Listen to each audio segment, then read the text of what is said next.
It is Wednesday, December 11th. I'm in a little bit better mood. 1 to 10, maybe a 7. So don't expect me to go off on you today like I have been the past couple of days. But, if you piss me off, you probably deserved it. So it is what it is. But if I lose listeners, so be it. There was a great webinar yesterday. And I know I promoted in the newsletter yesterday, but it was from Seeking Alpha. And it included Steve Kress. And he included the top stocks of 2024. He was going over this. And I will include the picture. I'm not going to show it here on the podcast, but I will include it in the newsletter. The newsletter's free. It's dailystockpick.substack.com, or you can go to the link tree down below, and sign up. But he went over the returns from January 2nd to December 6th. And they're 10 stocks. And he's going to be releasing the top stocks of 2025, but they went over 2023 as well. And if you are not paying attention to the top 10 stocks, let me just give you an idea of some of the returns, okay? And this isn't Alpha Picks. This is just Seeking Alpha Premium, which you have hours to get the Black Friday sale on. But let's go over this. January 2nd to December 6th. First one, AppLovin. He said in last December that, hey, this is going to be a top stock in 2024. Turns out it returned 907%. He called it. CLS, which is Celestica, okay? 223% in the year to 2024, okay? Great. Again, this isn't Alpha Picks. This is just an article that Steve Kress basically puts out there and says, you know what? Here's the top stock picks of the year as he believes them. Modine, MOD, 134% return. Okay, that's fantastic. Rolls-Royce, RYCEY, 95% over the year. Meta, 76%. Abercrombie & Fitch, 71%. ISNPY Financial up 51%. GCT, which had a lot of controversy around it because it was an Alpha Pick, got taken out of Alpha Picks because it crashed because of shorts reports. But if you bought it at the beginning of the year, you're up 21%. And then MHO, which is an Alpha Pick, up 15%. There was, out of these 10 stocks, there was one loser. And it was LPG, and it was down significantly, 42%. The rest, 9 out of 10 stocks were up, were positive from year beginning to year end. Okay? 3 of them went over 100%. Rolls-Royce almost made 100% at 95%. That is a phenomenal return. Again, stock picking isn't easy, but the quant makes it easy. How do you get the quant? And how do you get this article coming up for 2025? I will post the link to the webinar that you can replay because he had it's like watching, Da Vinci or Michelangelo paint. It is literally when you watch him go through the tool and he says, okay, here's where you look for this. Here's where you look for this. This is what I like about this. That's what you want to do. So this webinar, it is basically fantastic. It is just, I was amazed. Okay. But if you want, again, there's 18 hours left at midnight, I guess. Get premium and Alpha Picks for $509. You're saving over almost $300. You're saving almost $300. And this gets you the Alpha Picks portfolio. And say you just want those 2025 picks. Well, get Seeking Alpha Premium. You'd save $90. This will go down to a savings of $30. So you're saving an additional $60 if you take advantage of this in the next 17 hours. That's what you have to do. And it's at Linktree. So again, Linktree, linktr.ee/dailystockpick. And the link is down below. So he just goes over it. I will include it in the newsletter. He went into some details about the virtual analyst report as well. So say you have a stock, say you like Apple, like me, and you want to keep track of Apple. Well, as part of the premium version, you get this virtual analyst report. And he went into detail about the virtual analyst report. And this was what was great. He went into detail about the virtual analyst report, disclosing they update this nightly based on AI for every stock they cover.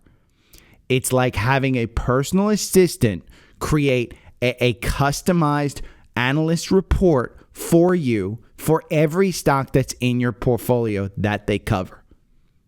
It is great. Again, you can look at the competitor's unique value. It goes into the quant and the explanation of valuation, growth, profitability, momentum, and revisions. It goes over the positive raised by Seeking Alpha analysts. It goes over the concerns. And it gives you everything that you need about the stock. So say you have a stock that you know nothing about. Okay, I just went down to top stocks and I said, you know what? Let me look at a stock. Let's look at a quantum computing stock, QUBT. Okay, this is one. QUBT right here. I said, hey, it's quantum. It's up a lot. If we look at the chart on this one, you can see it just started taking off from $1. Okay, it's trading at $7 and almost $7.62 is where it closed. It's at $6.87 in the pre-market.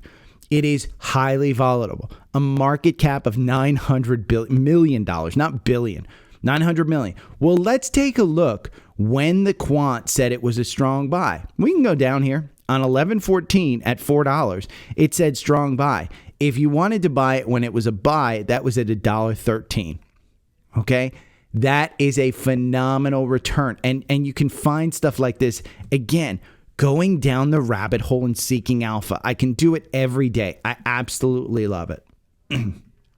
Now, speaking of webinars, there is a webinar today from Trendspider. Trendspider is the charting program that I use. They are going to be using their AI strategy labs, and they're going to be doing this live for you. They don't know the outcome because it's AI. They're going to be using AI. They're going to basically tell their AI trained model to build them a Tesla strategy and how to refine the strategy and how to fine tune the model and iterate effectively to uncoverable, actionable insights. So they're going to take Tesla, say I've developed a 4-hour algorithm on Tesla. The 4-hour algorithm on Tesla got you in here at 250. Okay. You're trading at 409. The 4-hour algorithm over the last 24 months makes you 378% over 21 positions. This isn't AI. This is a model that you can use the second you sign up for Trendspider, because all you do is sign up for Trendspider using my link at Linktree, right here, the top one. And then you're going to email me. The email address is right here in the upper right. Okay? You can use my 4-hour algorithm on Tesla. It works 378%. Your average win is 21%. You win 52% of the time. So it's a good strategy. But will AI find it better? Tune in tonight. And if you can't make it tonight at 5 p.m., it's going to be replayed on their YouTube channel. So you'll be able to watch it, a replay of it. I'm going to be tuning in at 5 o'clock. I'll be there. Jason, absolutely. Just when you watch a master use these tools, and again, I'm just a douchebag on the internet, but when you watch somebody who's actually like an expert on these things, it is mind-blowing. It gets you excited about using these tools. And again, I love these tools. Those are the only, I'm not selling you a course. I'm not pointing you towards anything. I'm not going to make you wealthy. But what I want to do is give you the tools to be able to make you make money in this market. Now, today it was the big number. CPI, it was fine. I mean, we can go and look at all the indexes right here. You can see where it took off. It was fine, and we're in positive. There is a lot of green in the market. Okay, we can go and look at QQQ. This right here above my head, this is the daily stock pick core portfolio. There's a lot of green in this. There is a lot of green. You've got NVIDIA up 1.17. You've got iBit up 2.5%. You've got Palantir up 3%. You got Roblox up 4%. You got Tesla up 2%. There is a lot of green because CPI came in line. It's fine. It's fine. There's nothing huge in there. Let me talk, before I get into quantum stocks, I want to talk about Bloomberg's report yesterday that SMCI may be taken out of the Qs.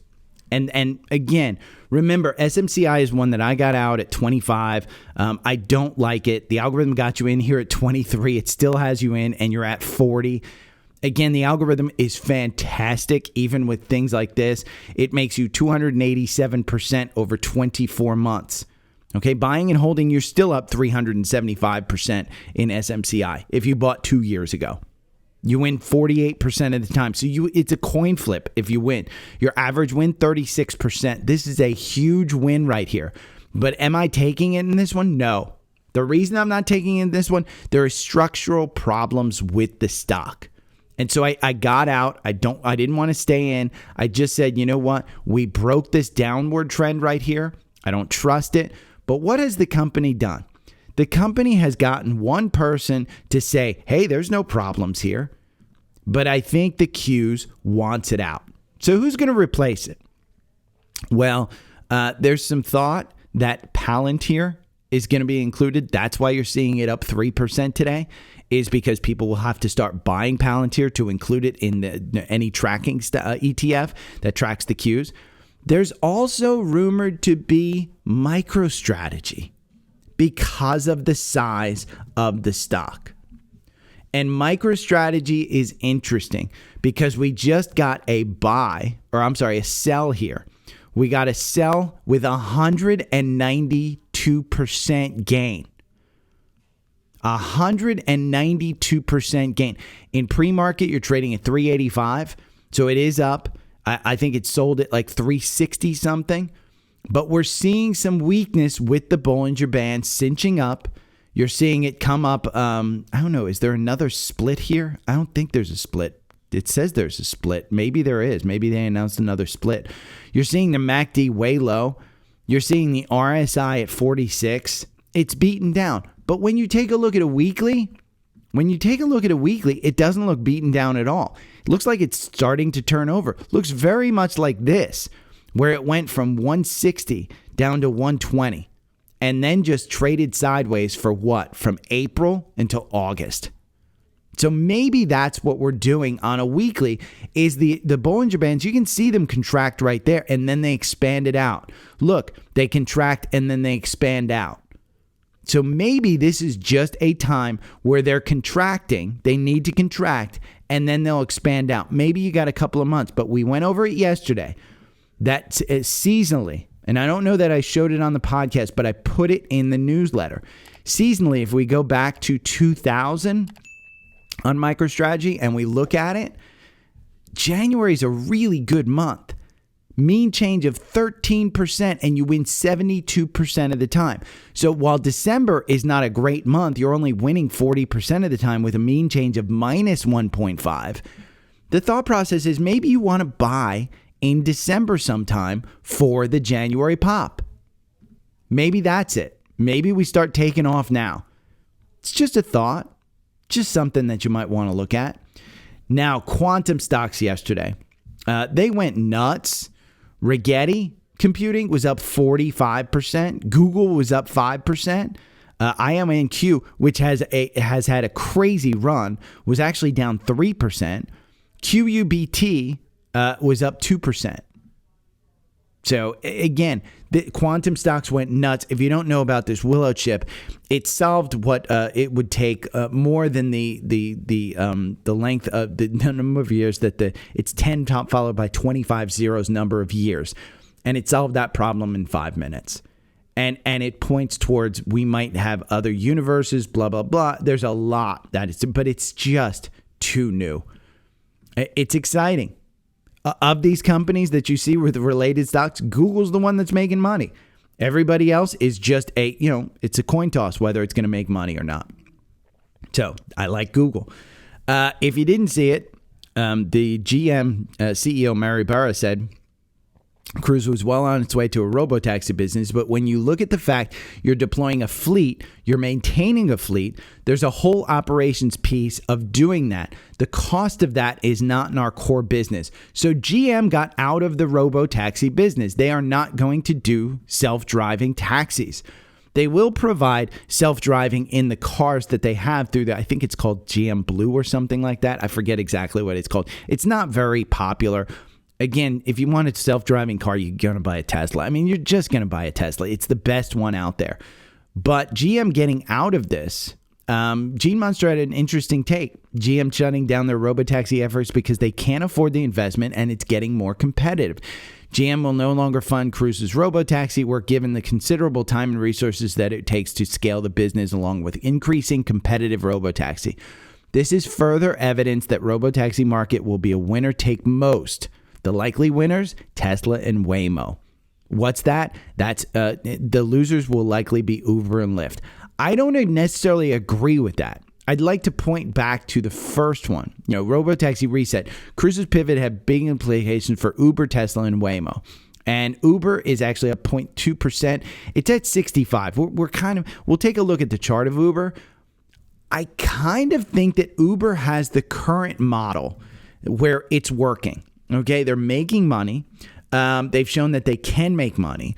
And I think the stock is unfairly beaten down. But again, the market is the only thing that matters. My opinion doesn't matter. The business model doesn't matter. Nothing. Okay, but I do think that Uber has a model that will work. And the reason I say that is today, when you're in an Uber, guess who's paying for the maintenance and the fuel? It's the driver, not Uber. Uber is reimbursing the driver for using their car, and the actual driver takes the expense of maintenance. And it hasn't been proven yet that a company can do ride sharing, and absorb the fuel and the actual maintenance and make money. And I think that's what GM is doing. Remember yesterday, GM and Tesla were named top stock picks. I think that was JP Morgan or something like that. But I think with Uber having the model that works, I don't know that I'm throwing money into it right now. Again, the algorithm has you out. The algorithm makes you 84%. With 30 positions, you only win 30% of the time. So take it with a grain of salt. My average purchase price on Uber is 55. So it's getting down there where it's not that great. But I do think that 61 has provided pretty good support. If we get under that 60, I may sell my lot and just wait for a better entry at like 62 when it's on its way up to 82 again. But that might be my strategy. That might be the thing that I do. Now, Bank of America, let's talk about another core portfolio stock that has been down, Eli Lilly. Bank of America restarts coverage of 11 bio-cap pharmas. And one of them is Lilly. And guess what price target they put on Lilly? $997. Where's it trading right now? $797. Okay? Get it under 800. I will tell you, I just think that it's crazy that this one's trading that low. They talked about yesterday, Eli Lilly. Hey, you want to quit smoking? GLP-1. You want to quit doing smokeless tobacco? GLP-1. You want to quit anything? It's GLP-1. And again, I think this is going to be one that's perfectly fine. But, do I personally own it? No. I have it in Qs and a couple of other ETFs. It's just the exposure that I don't want. But I think it's fine. It's in the core portfolio. If this is in your wheelhouse and it's in your risk portfolio, I think it's fine. If we go and take a look at Lilly, let's just take a look at this one. Because it is expensive. You're paying for best of breed. Okay, the quant has it as a hold. The valuation right now, it's crazy. But when you look at the PEG ratio going forward at 1.76, the sector's trading at 1.93. Now, the revisions suck because their last earnings just were not great. It was not what you wanted. Now, the virtual analyst report is fantastic. You can go and read this one. Eli Lilly, competitors and unique positioning, valuation presents a challenging valuation scenario. The price to book is 52, vastly higher than the sector median of 2, indicating a very expensive stock. The PE is 81, significantly above the sector median of 19, further reflecting its overvaluation. However, the PEG ratio of 1.65 suggests some level of underpricing compared to the sector of 1.89. Momentum is strong. Revisions are concerning, 23 downgrades on earnings per share and only 4 upward in the last 3 months, reflecting a cautious view from analysts. What's the average analyst price target on this one? We can go and look at Wall Street. It's $984. Have they chased it down? No.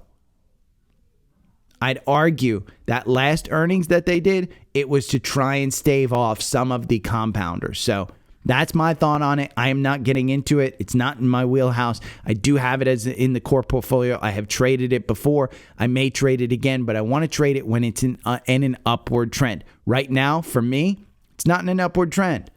Look at that. The 200 days moving up, the 50 days moving up.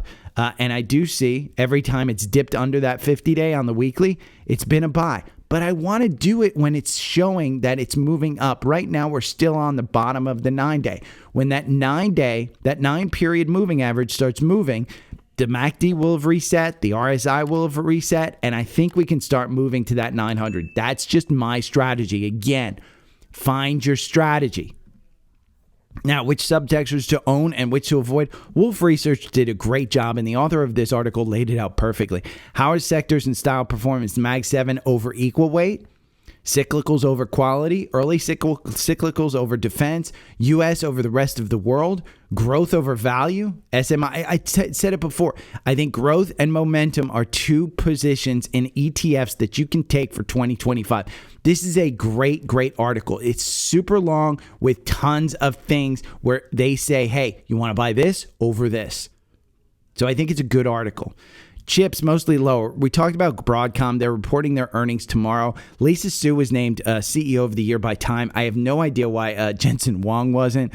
I mean, they're probably a year too late on AMD naming her the CEO of the year, but chips just have not had a good run. And we can look at SMH, which is just the ETF of the semiconductor industry, and look at it. It just hasn't done well. And since July here, it's just traded sideways. And you can see the RSI is low at what, 38? The MACD hasn't pumped. And this particular ETF in the 4-hour algorithm, it makes you 97%. Buying and holding makes you 115% over the last 24 months. But we're seeing a sideways trade. Now, when you look at a weekly, the MACD is reset. The RSI is reset. We're coming back down to the 50-day. What has happened every time you've touched the 50-day? You've had a little boost up. So, I think Broadcom, I'm not 100% certain that Broadcom's going to pump on earnings. It's an extremely expensive stock, and I think they have to perform perfectly to get to that 190 price target. You can look at AVGO right here. It's a strong buy on Wall Street. There are 43 analysts that cover it. 29 say strong buy. The average price target is 193. Have they chased it up? No, it's been bumping up against that. And the valuation is what's been pushing it down a little bit. So the valuation, it's just an expensive stock. And that's the problem with it. So until we get some type of movement in this, again, I'm holding Broadcom. It's in my portfolio. I like it. Broadcom in focuses. As Citi reiterates, buy, ups target ahead of the earnings. What'd they up the price target to? 209. And that was just yesterday. They said, we think this stock is worth $209. Again, Wall Street thinks it's worth buying. The quant doesn't.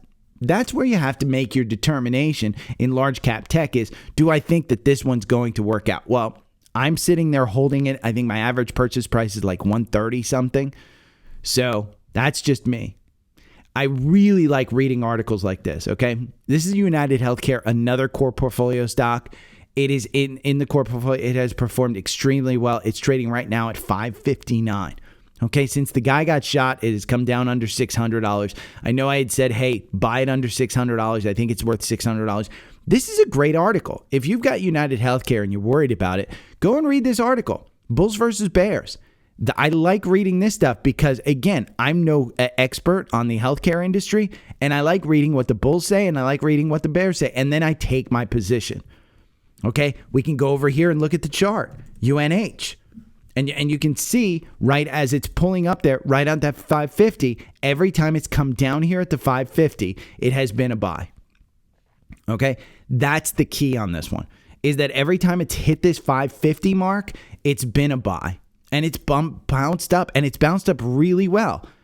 The algorithm doesn't work really well. It loses you 16% over 2 years versus making 6% by just buying and holding. There's 31 positions. It only wins 29 times. Find a strategy that works. You know, the 4-hour algorithm doesn't work on every stock in the market. It can't. There is no strategy that you can incorporate that will work on every stock in the stock market.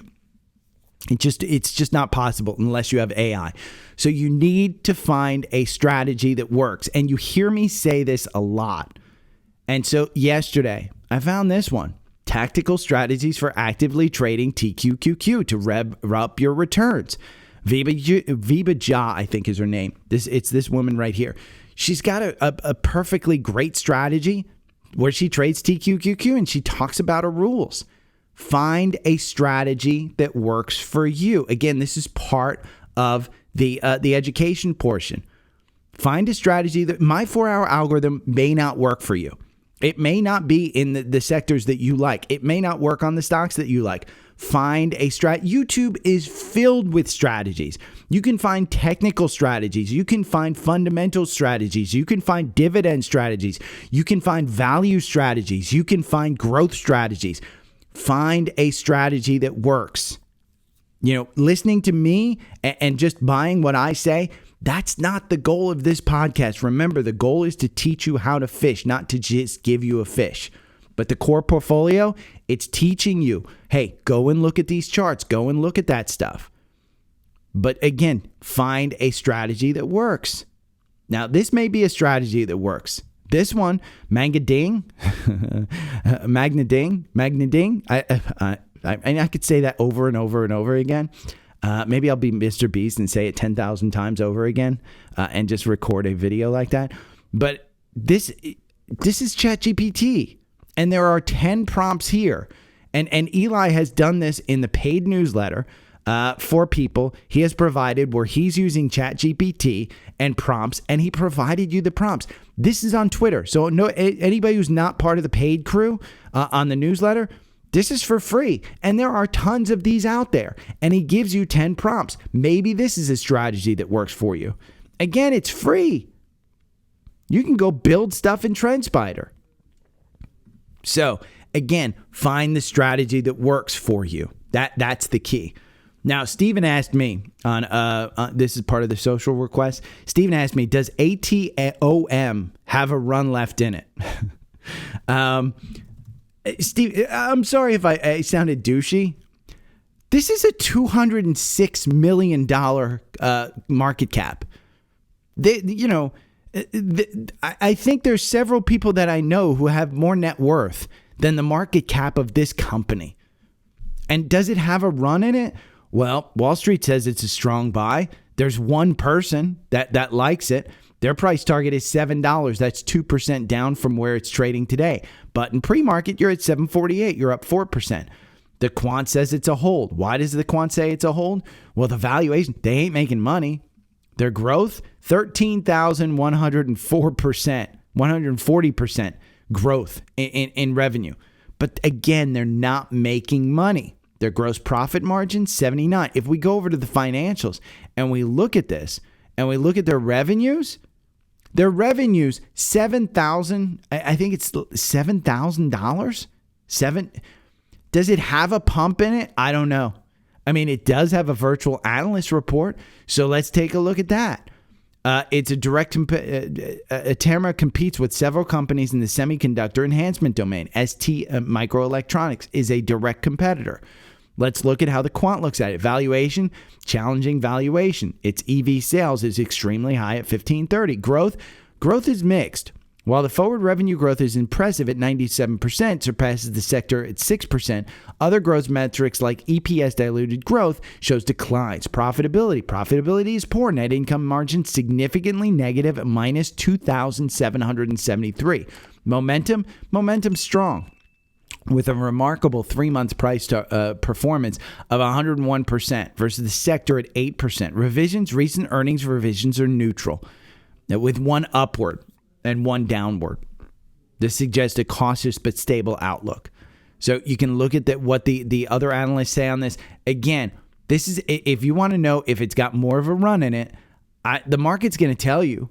But for me, a $206 million market cap with a 13% short interest, I don't want to touch it. That, to me, the risk reward in this one, it could go up to $16, but the risk reward is not there. I'm not gambling my money. If I want to gamble money, I'll go and bet on football, or I'll put it into my Webull account. The Webull account, if you go over here, down here, join Webull and get up to 75 free stocks. I have a Webull account. I put $1,000 there. I'm up to 11,000. You want to know?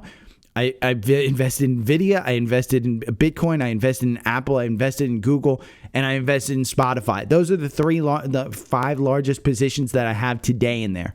I also invested in MicroStrategy and MSTX in that account, and I took profits.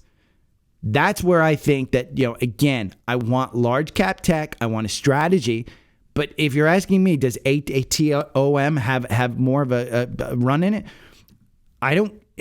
$206 million. Is it going to a $500 million market cap? Because again, for it to go from $7 to $16, that's a $500 million market cap.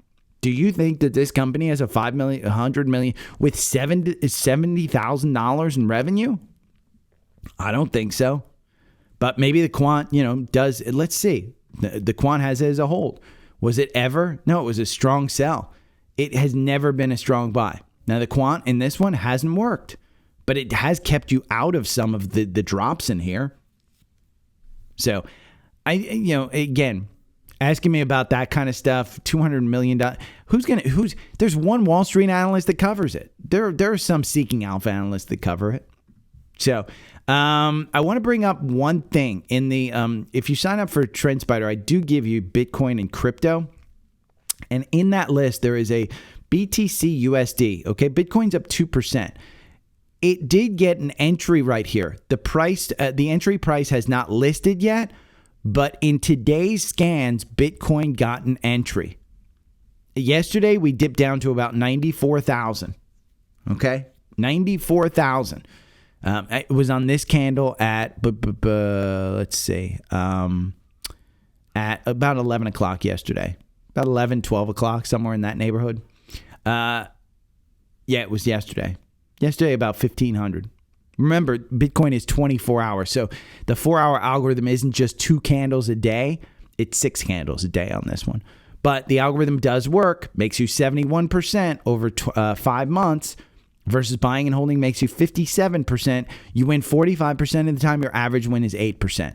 So it does work on Bitcoin, and I wanted to point that out. The rest of the scans are leveraged ETFs, and there's a couple of energy ones with triple leveraged ETFs, UCO and BOIL, both bullish on oil and natural gas. And then Airbnb and DHR, Danaher. I think Danaher was the other one. Danaher was the other one that got a buy. But if you have any questions, hit me up. Again, find your strategy. And remember, the Black Friday deals end in just hours, so take advantage of them. And if I get that Steve Kress webinar, I will post it and join me today for Trendspider's webinar, where we'll use the AI Strategy Lab. Okay, take care. Every morning I wake up to the sound of the trading bell.